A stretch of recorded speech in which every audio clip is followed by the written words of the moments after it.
Shotgun Willies, you walk into 8 stages of beautiful ladies dancing. Pictures of shotguns, pictures of women dressed in Western attire. It's wild, it's fun. The best show on earth. The Shotgun Willies vibe is totally like, yeah, you're in the West. We wear our cowboy boots with our cowboy hats. It was very classy clientele, so you hustle them as long as you can. But working at a strip club is a risky business. If someone targets you, you can disappear. When Jennifer went missing, it was a scary shock to all of us. Jennifer was the girl next door. Single mom, hardworking girl who would have done anything for her kid, had a dream to open her own coffee shop one day. She had to be taken against her will. When we searched the laptop, we found over 300 images of women either being tortured or killed. It's incredibly disturbing. The case morphed into something much greater and bigger. We called it Operation Snowball because the more you look into it, the worse it got.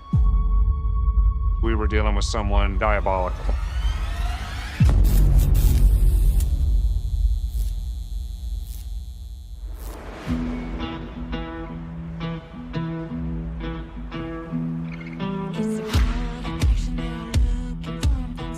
In the early 2000s, Shotgun Willies in Denver was the place to be if you were anybody.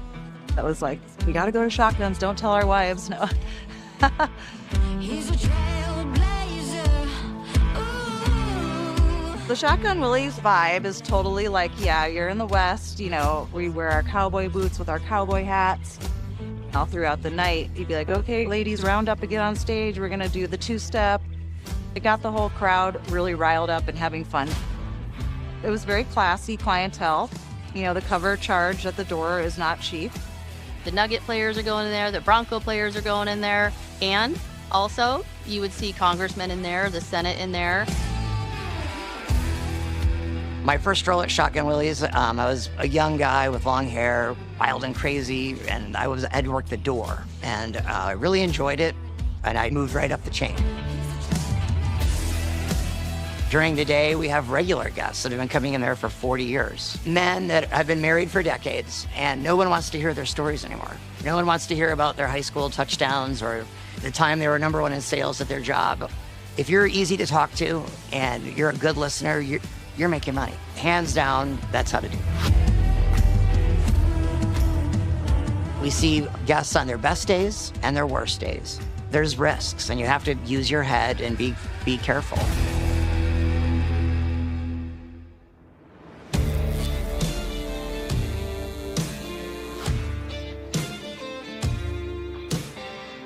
I first met Jennifer Markham when she came to do the amateur contest. We've been doing the amateur strip-off for 30 years. It's where we meet a lot of our new entertainers. The customers judge the contest, and Jennifer was a beautiful woman, big, bright, pretty eyes, and so she won the strip-off, of course. She took the job, and we were glad to have Jennifer join the crew. Jennifer's persona on stage, you know, the girl next door. She had that Midwestern charm. She was very athletic, so she was strong, a good dancer, and just, you know, in great shape. Everybody liked her. She was really outgoing and just, you know, a joy to be around. She was making money and doing a really good job, and then she stopped coming to work. She didn't respond to any messages, just stopped coming. You know, which is unusual.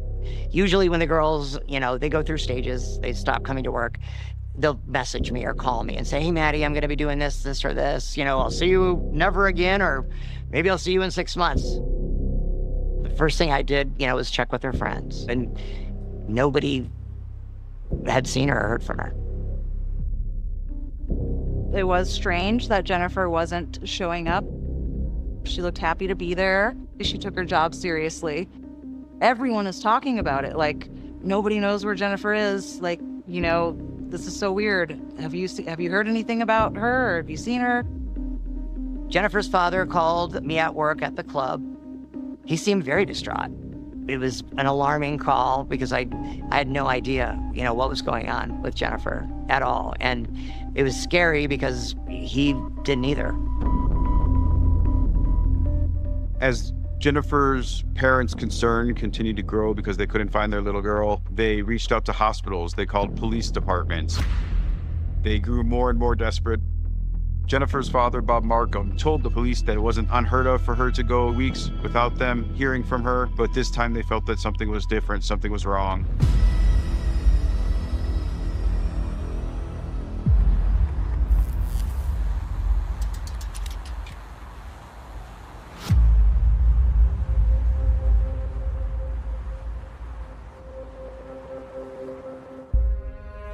Working at a strip club is a risky business.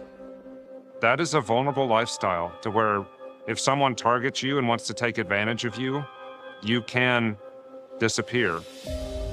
And with Jennifer, it was like she dropped off the face of the earth. She was using her phone until her phone goes offline on February 17th, 2003. No one had talked to Jennifer again. And then police learned that Jennifer Markham's car was located at Denver International Airport. It had been parked there on February 17th, 2003. But there were absolutely no records of her boarding any flight, domestic, international, or otherwise. It appeared that Jennifer vanished. The police said there was no indication of foul play. They didn't have physical evidence. There was nothing really for the police to do. And so there was no police investigation. But in general, when you're an adult, you're allowed to go missing, especially if that's your pattern of life. There's always hope because Jennifer was such a free spirit that she just did go away somewhere and just hasn't made it back. But it just broke my heart for her family. I ran into her mother. You could see the heartache in her eyes.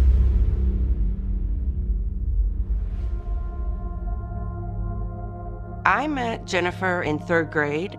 I was the new student in the class, and she instantly became my best friend. She would come over to my house, and we'd like to dress up and pretend like we're Cyndi Lauper and dance around the room. She always had this little dimple right here. And when she smiled, that dimple just popped out all the time. She was a vibrant, adventurous child. As she got older, she became a protector of her 2 younger siblings. No matter what was happening, you knew that if you had her with you, she would take care of you. I would describe Jennifer as a total free spirit. She was just excitement to be around. She would be the girl that would be like, oh, let's go on vacation, don't know where, we'll just get in the car and go. That's Jennifer. She is always off and out doing a new adventure. Jennifer was also a single mom, like many of us in the industry, and just, trying to make ends meet and have a good life for her kid.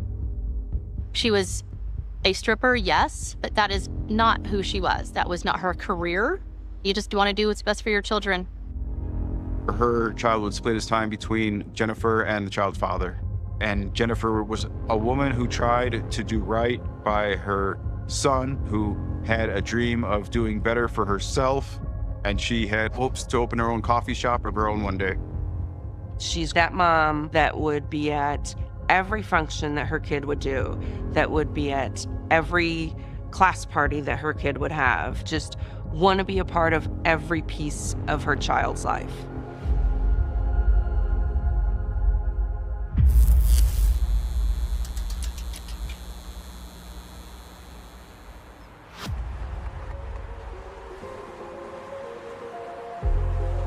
Shotgun Willies was one of the last places she was known to ever be. So Jennifer Markham's father, Bob, raised money to put a billboard above Shotgun Willies for his missing daughter. Once I saw that billboard, it did bring all the memories back. It really grabbed your heart. Everybody was talking about it again. I mean, it was like a member of the family had disappeared. We were all desperately waiting for an answer. I was thinking, this is terrible. Something bad's happened. This is a smart lady. She has everything to live for. She had to be taken against her will. Bob Markham reached out everywhere to anyone who would listen to his story about his daughter. And unfortunately, because of the life she led, not many people were willing to listen. When I heard about Jennifer's story, it pissed me off that nobody was really talking about it. Bob and I spent a lot of time on the phone together, and through all of his pain, through all of his despair, he never gave up hope, but the Markhams didn't have any luck, and time just continued to go by.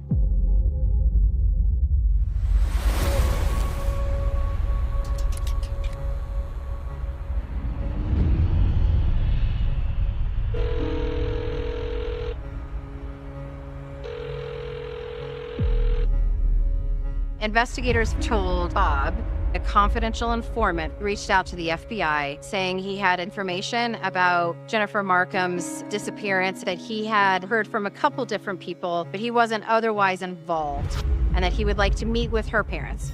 So in the summer of 2005, FBI handlers set up a meeting in a park in the North Denver area with Bob Markham and their confidential informant. The informant told Bob that Jennifer's boyfriend was in prison for drug charges and that Jennifer was killed because she was going to testify against him. Bob Markham knew that Jennifer's boyfriend was Steve Ennis. Steve was running a large ecstasy ring. The feds caught wind of it. While Steve Ennis was incarcerated, Jennifer Markham and him remained in a committed relationship. She told her dad he was the one. She was head over heels for this guy. Her dad could hear it. He knew that she really loved him. So Bob Markham didn't buy what the informant was selling. He thought Steve had nothing to do with Jennifer's disappearance. And Bob Markham told me he was stunned that this man actually offered to take him to Jennifer's burial site. At that point, Bob Markham was convinced that the informant was responsible for Jennifer's death. How else would he know where she was?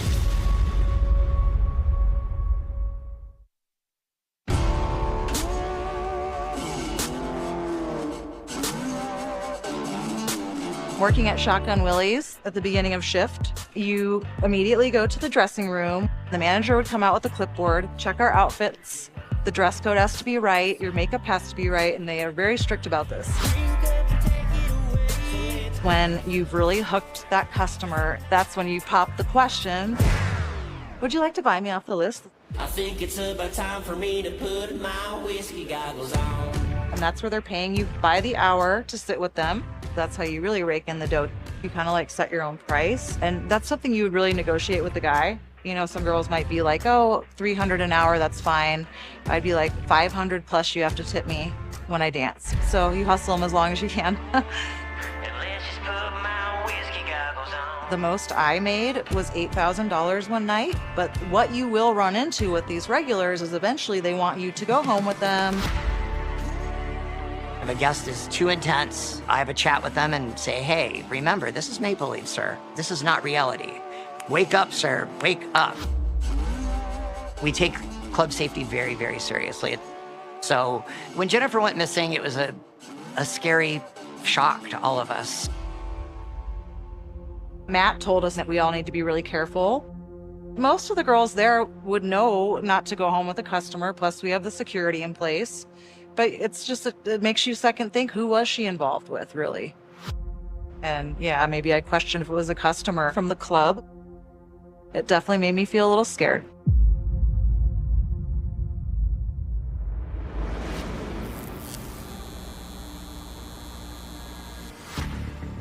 After this meeting in the park with the informant, Bob told the FBI that the informant was the killer.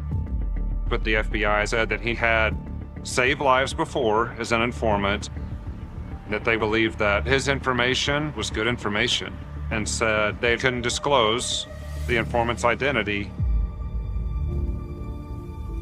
When I spoke with Bob Markham, he just knew she was gone. Bob felt that, you know, like as any good father would feel, that maybe he could have done more to try to help bring her home. Bob wanted to give her a proper funeral, a proper burial. But Bob was afraid that he'd meet a similar fate if he let the CI take him to Jennifer's burial site. Bob Markham was heartbroken. What he really wants is closure, and until he knows the location of Jennifer's remains, he's never gonna get it.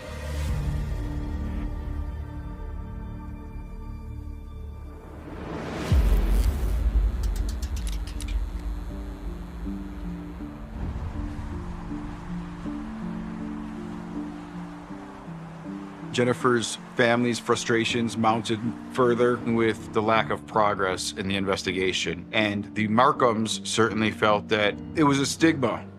She was a stripper. The entertainers come from all different kinds of backgrounds. These are normal women that are doing that job mostly for their children, to provide a good life for them. They're paying their bills off, they're helping the family out, and you kind of go to the next stage in their lives. There are psychologists that I worked with at Shotguns. There are teachers. There's every profession that you can think of where these women worked at the club to have extra income. I had been waitressing and going to school to get a degree in radiology, and I needed to make more money. The entertainer's dilemma is not being accepted by society. It is sad that there's such a stigma attached to it. You know, I was cautious as to who I would tell that I was an entertainer because people would judge me. Jennifer was one of us in the club just trying to make ends meet.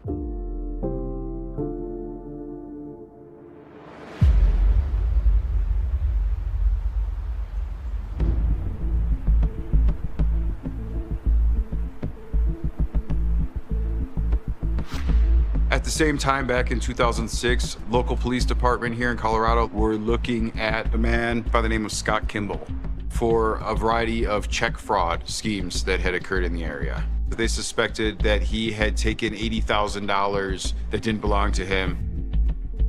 Detective Gary Thatcher was assigned the case.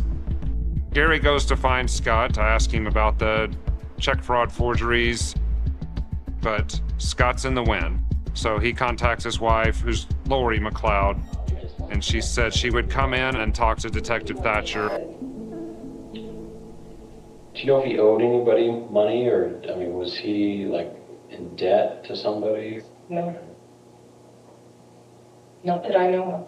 You know, he took, you know, somewhere around $86,000. I had no clue. When did you talk to him? Last night. Last night. He said, I miss you. And he told me that he was an informant for the FBI. He said that there's an ongoing case that I know very little about. I know it involves Jennifer. She went missing, and apparently she's not missing, she's dead. So Scott was just a witness to this, or? He told me that was all I needed to know. That wasn't what Detective Thatcher was expecting when he was working a check fraud case. To have an FBI informant suddenly in the middle of it, and a case with a girl who had gone missing. Lori then begins telling him that Scott Kimball has also been associated with another missing woman. Her daughter, Casey McLeod. She was 19 at the time. She called on the phone and she asked to talk to me, and she said, I just wanted to tell you I'm sorry and I love you. And she hung up, and that was the last thing I ever heard from her. She's now 22. I found out later she stayed at a hotel for a couple of days. Scott's the one that picked her up from the hotel to take her to work. And she hasn't been seen since. When has she been missing since?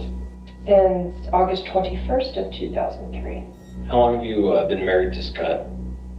Since August 31st of 2003. Okay. And to be perfectly honest, at first I thought Scott knew where she was. And that's sort of why I kind of wanted him in my life. He doesn't know anything about where she's at? Nobody does. Lori was conflicted because she was finding out that a lot of what Scott had told her was not true. So while she thought Scott had been trying to help, she also wondered if Scott was involved in her daughter, Casey's disappearance. So she gave law enforcement his cell phone number and 2 bags that contained all of Scott's receipts surrounding Casey's disappearance, along with Scott's laptop. When Detective Thatcher searched the laptop, he found over 300 images of women either being tortured or killed.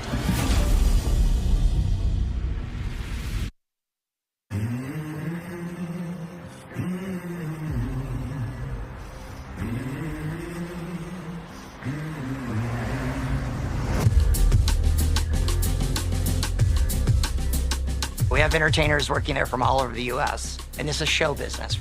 You need to have a stage name. Sometimes if the girls can't come up with a name, I have a baby book, and I say, come on, pick a name out of here. And then that is their identity when they're in the club.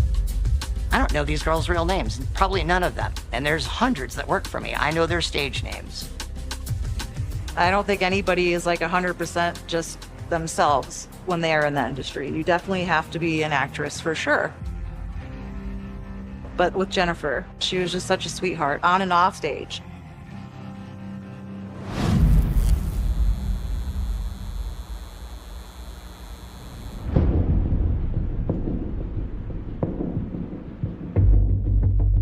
It's incredibly disturbing to all of us that Scott Kimball has these kind of images on his computer. Detective Thatcher stumbles across these horrific scenes of sexual abuse, rape, strangulation, murder of women. It was clear that Scott Kimball was not just a white-collar criminal like he showed on paper. There were not only photos, but videos. But they weren't Jennifer and they weren't Casey, so it was a big mess. Detective Thatcher ended up calling the FBI to see what was going on and wanted to know if Scott was an agent or an informant or what. And the FBI told him that, yes, he's an informant, he's not an agent, and he's helping with missing people, specifically Jennifer Markham.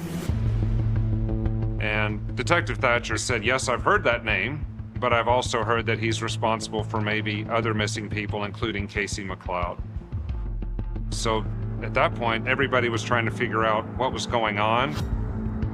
FBI then assigned Agent Johnny Grusing to the case, and together they team up to begin fully investigating Scott Kimball.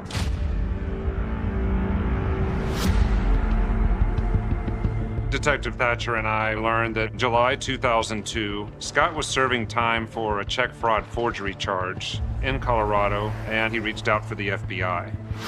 Scott told the FBI that he knows of a murder for hire plot, but he needed to get out of jail in order to assist them. By that point, he had already informed on other important cases to the FBI. So he was released from jail, and he was out providing that information to law enforcement, and eventually, Scott goes off the grid. You don't really have supervision when you're an informant, and we don't check up on them, nor do we have any mechanism to do so.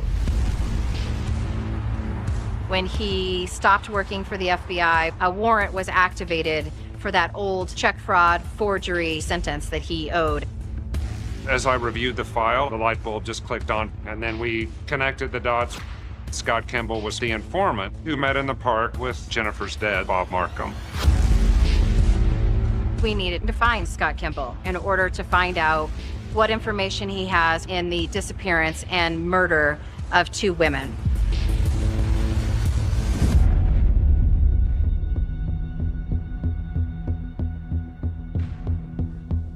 We got a lot of stuff to talk about. What we have around you is a bunch of missing people, Jennifer Markham and Casey. We're pretty convinced that you had something to do with their disappearances. I disagree. So if you're asking me if I know where Jennifer or Casey is, the answer is no. And if you're going to ask me if I've hurt any of them or killed any of them, the answer is no. So wherever else from there we need to go, I'll be glad to help you. You know, you're looking at a lot of time. Absolutely. I'm not guilty of that. I am 100% convinced I will beat that in any jury trial, and I will not plead to that I didn't do it. Okay. I was used to being the FBI coming in. People would be a little thrown off, intimidated. Not with him. He was in charge. He knew that his information was much more important than anything I had to say. We don't know the truth, and that's what you've got going for you now. You have that knowledge, we don't have. So what happened with Jennifer? As far as what part?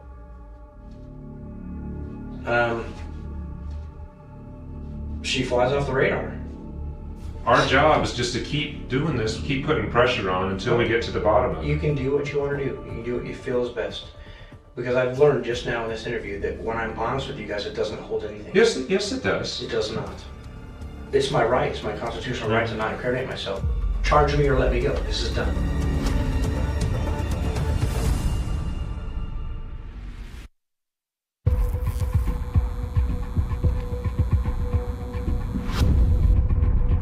We're here on behalf of the Markham family and on the McLeod family. They want their daughters back to bury them. They're at their wits' end. They want to do everything they can to get the girls back. And they want to know what happened to them. And if you can help us... You know what, I can't stress to you enough. I have told you guys and I've been honest with you guys about everything I know with those. It's, maybe you guys should just take me back to my cell.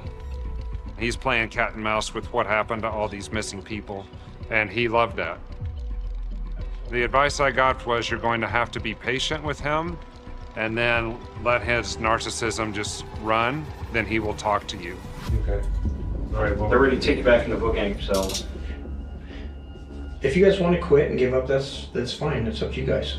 You're not going to give us anything, Scott. I can tell you more about Jennifer, but I don't want to be incriminated. I need some immunity. Once I explain everything to you, it may very well help you recover Jennifer, but I don't have a exact location. I just know from what I've been told where she would be found. But I can't tell you anything as long as I don't have any kind of immunity. I just can't do it. Scott knows the game. He knew how to get something for himself out of any conversation that he ever had. But wanting immunity for something as serious as the disappearance and murder of an individual is never going to happen. We believed Scott Kimball was involved with, in some way, the disappearance and murder of Casey McLeod and Jennifer Markham. But our belief is completely circumstantial. We had nothing at that point.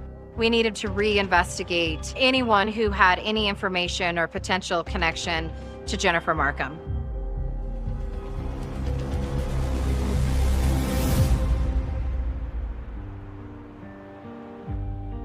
The FBI did come to talk to me. I did take the agents to see Jennifer's locker. Anything that I could do or any of my team could do to help, we wanted to help. That it is a family, and I think people in Denver like the fact that it's a family business opened by a woman, did it all herself, self-made woman. She would never let the place go downhill like some clubs I've seen. It was always maintained. I feel like that makes it more solid of a place. I felt very welcomed and accepted there, and very safe too. It gives all the ladies there something to, think about in a positive way when they're dancing. It's a 2 or 3 year stint. Most of these girls don't go longer than that. I think it eases their minds and makes the girls feel better. I'm working for a woman that understands what I'm going through right now.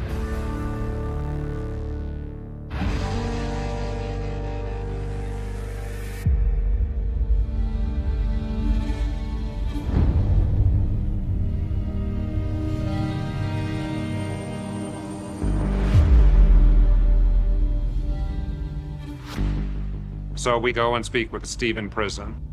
Steve told me that he didn't know what happened to her. He told us he still loved Jennifer, but he was heartbroken that he thought she had just left him for some other guy. But then he said Jennifer had disappeared when she was last with Scott Kimball. That once Scott was released, he did meet with Jennifer. When Steve and Scott Kimball were cellmates, Scott claimed to know people in the coffee business and that he'd be willing to help Jennifer to establish some connections, to open her own coffee shop or some sort of a business. After that time, she went completely dark. No one had talked to Jennifer again. Then he said, then by the way, another cellmate lost his girlfriend when she was last with Scott Kimball. It was a repeat story of what happened between Steve Ennis and Jennifer. We found out that girl's name was Leanne Emery. She told her family she was going to go caving in Mexico with Scott Kimball. And her car was recovered right across the Utah state line. And she disappeared about 20 days before Jennifer disappeared.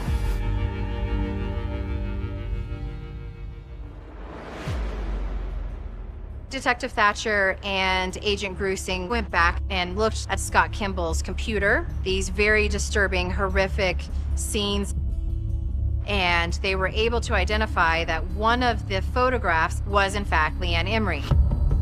Now we have 3 missing people: Leanne Emery, Jennifer Markham from Shotgun Willies, and Casey McLeod, all last known to be with Scott Kimball. We called it Operation Snowball because the more you look into Scott Kimball, the worse it got.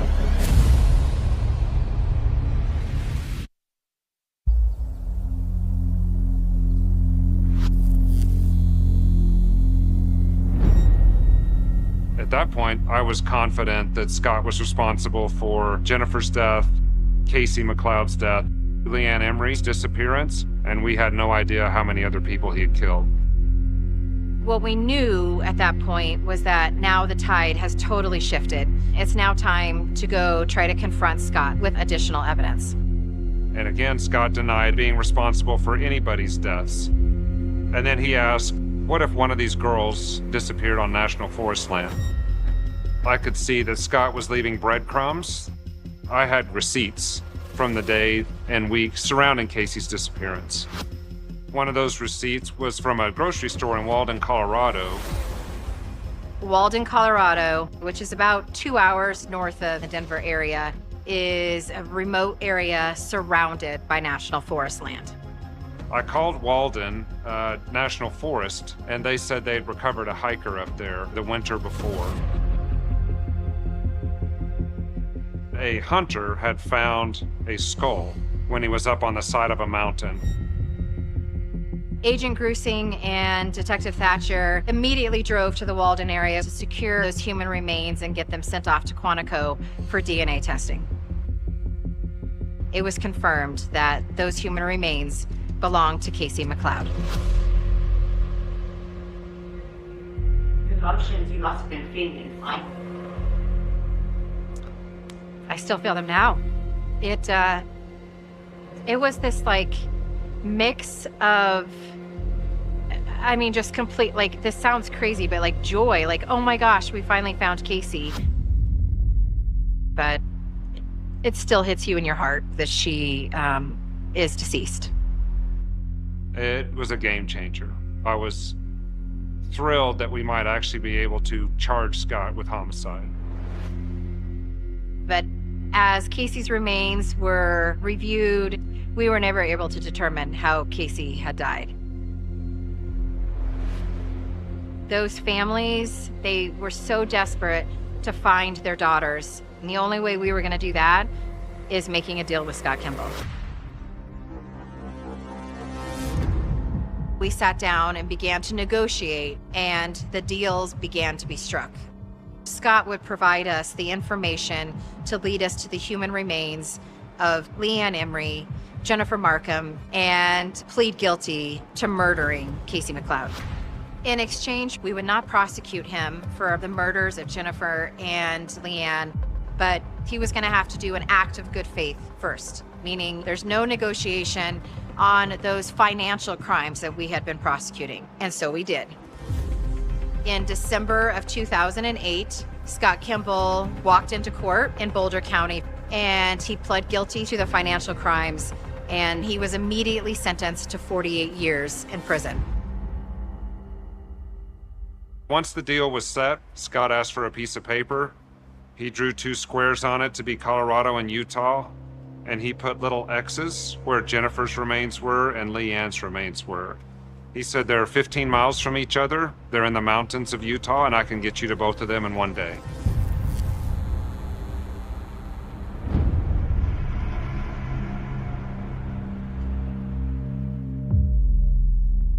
There's a caravan of like 20 SUVs because we have the sheriff, SWAT team, evidence response team, his attorneys, prosecutors.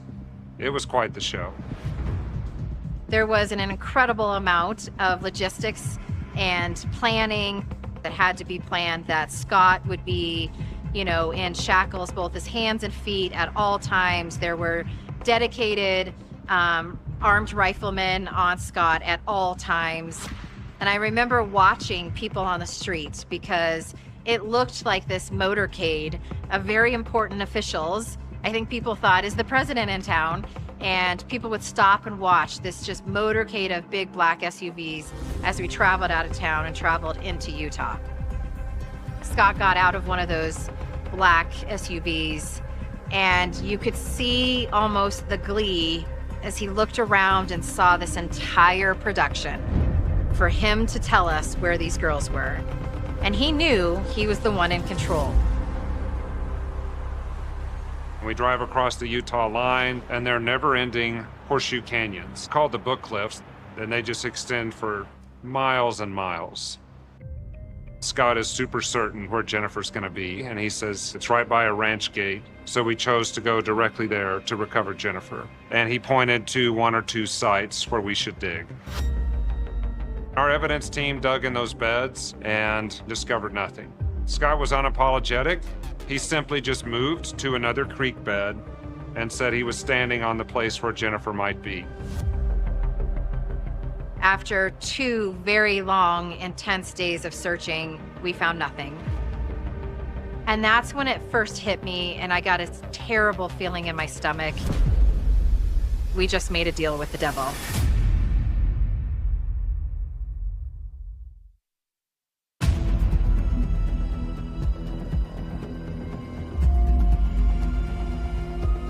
The next morning, we walked down a dry creek bed.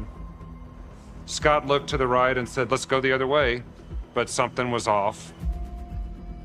So I started walking up this cliff face, and I come up on a hair clip, and inside it was brown hair, which fit Leanne. It was hard. It was difficult for me to even speak, so once I got my voice is when I yelled, I think I found Leanne. We spent the entire day recovering Leanne's remains. We eventually located a bullet casing right below the hair clip. Just the terror she must have felt when she was shot in the back of the head. It just felt devastating. We had now recovered Casey McLeod and Leanne Emery, but we still needed to go recover Jennifer Markham. We went back at a different time. I am 100% convinced, without a doubt, that Scott knows exactly where she is. When we were out there in this area with Scott, and we were walking along this, kind of gully, and Scott tapped his foot, tapped it on the ground and said, "Merry Christmas, dig here." There was a big group of us, including myself. We got out the shovels and we were digging. In the meantime, they took Scott away from the area. It's a very rocky area. It's mostly like kind of reddish, brownish dirt everywhere. I was giddy, like beyond excitement, that finally we were gonna bring Jennifer home to the Markhams. And we dug and never found Jennifer. He started pointing to other canyons. Well, then maybe she's in this canyon, and he would be just as excited about one canyon over. But it was just him playing games. All of our hopes that he was going to cooperate pretty much evaporated. It was going to be just us exploring canyons infinitely, to the point where we all said, "We're done, Scott."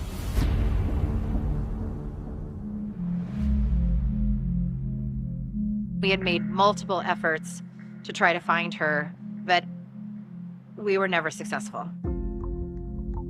I think all of our hearts hurt for the Markhams that they didn't get to get Jennifer back.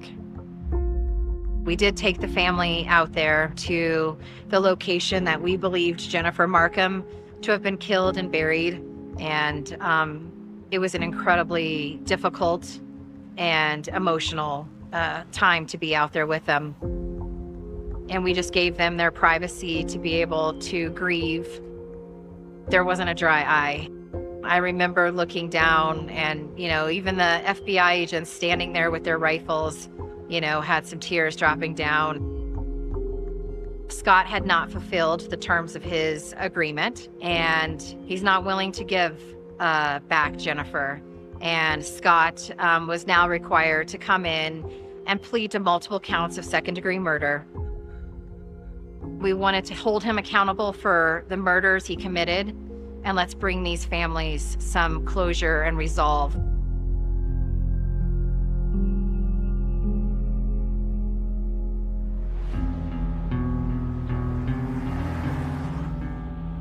I was happy when I found out Scott was caught.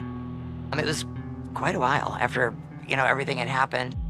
So I had a staff meeting and talked about what happened. I wanted them to have, closure in their hearts. Knowing Scott got arrested was a big sigh of relief for everybody. And it's just so much heartbreak.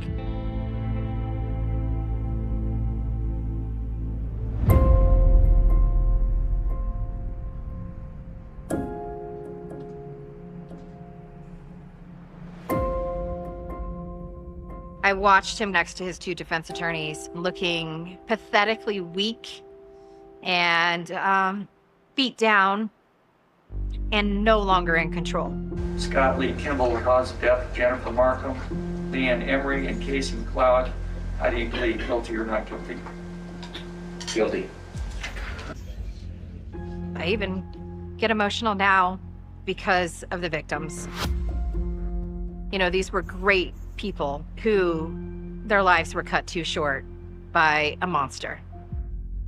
Casey Dawn McLeod was my firstborn daughter. I was present right there the very first moment she took her first breath. Scott Kimball was there to take her last. Scott Kimball has destroyed our lives. Our lives will never be the same. How many other people are missing as a result of his life?